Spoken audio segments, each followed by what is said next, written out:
I want you to talk a little bit about the effects this is having on the U.S. and the economy. Actually, we're going to do two videos, but I'll just break this up into two parts because we're kind of flowing nicely now.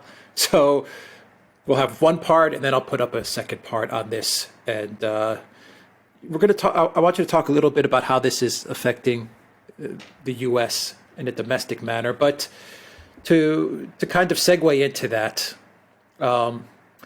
Yuri Bezmenov, and I talk about him a lot, sometimes in many videos, he said the first stage to upend a country, an empire, whatever it is, as a KGB agent that he was, said the first stage is always the demoralization stage. He said it takes about 15 to 20 years to achieve pure demoralization. Brainwashing, demoralization, belief that your country is not what it used to be, that your empire is not what it used to be. We are knee deep in the demoralization phase, aren't we? No, absolutely. No question at all, because looking at what's happening in Kabul, looking at the way in which the US government is being run, I mean, is there even a government anymore in any true sense? Is there a president? Is there a real president in charge?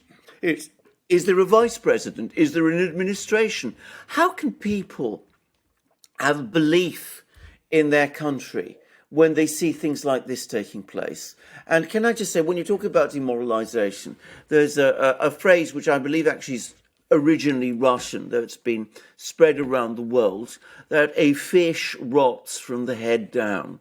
And what we're seeing here is the fish starting to rot, and the rot is from the head down. Demoralization? Absolutely. How can people have belief and confidence in the leadership of a country which has failed so spectacularly and doesn't even seem to understand that it is failing? I was reading an article from Tom Lungo, and he said he was addressing this the debacle in Afghanistan, and he made an interesting point. Everyone is floating around the number $1 trillion was spent, $1 trillion was spent. But, Tom's point, and I've also thought about this myself, because I think about, these things from time to time. The business mind of me thinks about these things. There was an opportunity cost with that $1 trillion. It's not just that the United States spent $1 trillion in Afghanistan and went to nothing. There's the opportunity cost of what that $1 trillion could have been spent on in the United States. God knows what good it could have done in a different matter if it was allocated in a different way. Also, it wasn't only just $1 trillion in Afghanistan, it was everything else, all the other expenses that effort, that 20-year effort brought. The building, literally from the ground up, from nothing, of new intelligence agencies, literally from nothing, the United States built up new, massive intelligence agencies, umbrella agencies that even eclipsed the FBI and the CIA. There were new laws like the Patriot Act and new processes like, how can I make it relatable? Like going through the airport in the U.S. and going through full body machines that scan you and all the TSA requirements. So, I mean, the expenses, when you add it all on top, one on top of the other, the opportunity cost and everything else that was built up is massive. And now you have the coup, you have the lockdowns, you have the pandemic, and you have a Biden presidency. And I'm sitting to myself saying, in the U.S. right now, things are going to go from bad to, I don't even know where they're going to go with this man in the White House, because how are you going to handle all the stuff that's going to come right back home? Every person that makes it out of Afghanistan now on their own is a story that is going to be relayed to Fox News, maybe even to CNN, maybe even to some of the mainstream media outlets that were once, pulling for Biden, that have now been told to turn on him, which I'm sure there are a lot that have been told to turn on him. Everybody that comes out is going to be a story. And what's that going to do? More demoralization. Stocks start tumbling. Confidence starts falling. You know what I mean? It seems like this, like a massive wave is just going to hit, and then another wave's going to come next, and another. I mean, we're just at the beginning. We're just at the beginning of what's about to come. I completely agree. Can I just make a quick few factual points? I mean, this figure of $1 trillion, I've heard other figures. I mean, people say $2.7 trillion. Yeah. It's the highest. Others say it's less than that. We don't even have a precise number. Audit. And that's astonishing. There've been no proper audits. And there was a piece of news that came out, the day before we made this video, in which we hear that the US is freezing the money in the Afghan central bank. And that's a big story in itself, and I've done a channel on it. But it was $7 billion that they've frozen. There's $9 billion in the central bank. $9 billion after you poured a trillion or maybe 2 trillion into the country. What happened to all the rest? What happened to all of this money? Where's it all gone? You're going to tell me that there's only $9 billion after all this deluge of money that's passed through the Afghan central bank. Anyway, just saying, you are absolutely right. Of course, there has been a colossal opportunity cost. We have an alphabet of intelligence agencies, an intelligence community that is now absolutely oversized and out of control and wastes its time, as it did over the previous 5 years, plotting against the previous president, and which can't tell the difference between, or at least pretends it can't tell the difference between real intelligence and a ludicrously fabricated dossier like Christopher Steele's. So I mean that's the level that they've degenerated to. And of course you have everything else that's going on in the United States. All that money is being wasted that was spent on Afghanistan. Piles of other money are being wasted too. And what's the United States doing all this time? All the time that's been spending money on Afghanistan, on Iraq, on all these adventures and losing control of them. The Pentagon is unable to provide an audit. It's been, I think, 30, 40 years since the Pentagon provided audited accounts. And so much of the United States, in the meantime, has been left to rot, to the point that everybody accepts that, American infrastructure is in a bad way. We now have an infrastructure program in which nobody believes, and which, to be straightforward about it, has all the appearance of a slush fund. So, of course, Americans are demoralized, going back to demoralization. Of course, there has been massive opportunity cost loss. In fact, not just opportunity cost loss, we have a massive malinvestments and diversions of money and loss of control of money itself and debasement of money as we see money printing going into absolute high gear to try to keep up with all the expenses that are now running out of control. And that's also absolutely an end of empire. And it was a famous economist, I think it was Keynes, who once said that if you really want to demoralize a people, the fastest and most effective way to do it is to debauch their money. That was what he said. I have the feeling that things are being crashed, and all these people, and some people are, now just this is the final bank robbery, so to speak. They're crashing everything, and they're just going to make out with everyone that understands what's going on is just going to make out with everything and just bolt. I mean, that's like the sense that I have. It's kind of like just that uneasy feeling that they're crashing everything, and the people that have the opportunity, the oligarchs, the people in government that are in the know, the prominent politicians, are just going to make out with all the loot and everything, and just leave the rest of it to just dither away. Very much like Ghani did, where he left the country with bags of cash. About $180 million is what I've read. Who knows? But kind of like that, Absolutely. I mean, can I just say, the other thing about Ghani is, of course, the United States was working very happily with him. He was coming along and meeting Biden in the White House.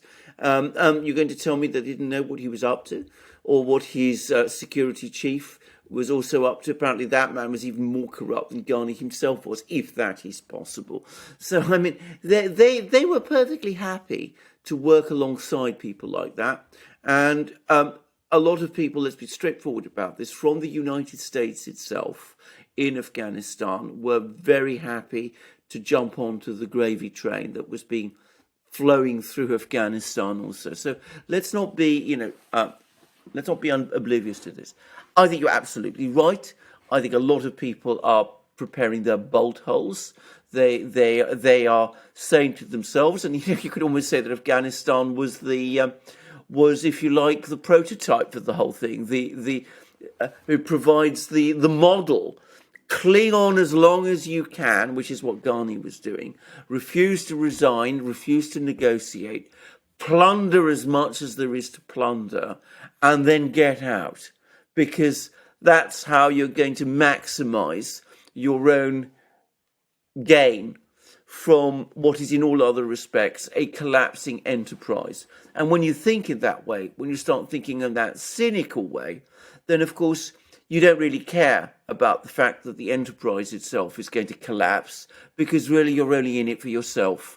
And that, of course, shows that you're utterly corrupted and cynical yourself as well. And there are people, lots of people in the United States, in high places, who are beginning to think like that. And of course, that is, again, another symptom of the end of empire. Of course, the mistake they're making is that, of course, if the United States goes down, people like, well, if Afghanistan goes down, people like Ghani can escape to United Arab Emirates. The United States goes down, where do the oligarchs with all their cash escape to? Where would they find? Well, what would their bolt hole be? But people like that perhaps never think that far ahead. They've bought many islands all over the place. Oh, that's no, for sure. absolutely. Whether it be in Greece, whether it be in Fiji, whether it be in the Caribbean, they've bought many islands. Absolutely, absolutely. I was seeing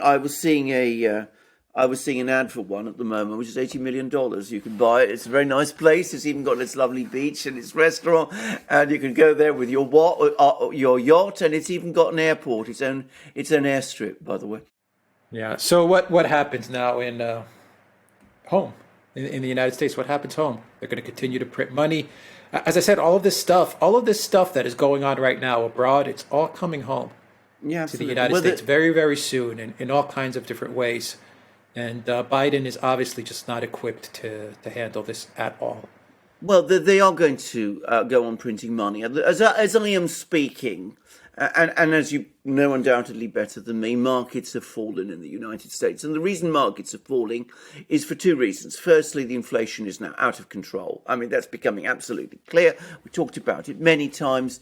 This idea that the inflation was going to be a transitory phenomenon is for the birds. It's already starting to undermine the underlying processes of economic growth, and it's putting a squeeze on small businesses, which are struggling to pass down the rising costs onto consumers, and many of which are therefore coming under heavy pressure. So there's that. And then the other thing is, as well as the inflation, there is the fear of what the Federal Reserve Board institution is going to do, because they're looking at the inflation and they're coming under pressure to increase interest rates, or at least if not increase interest rates, to tighten up monetary policy.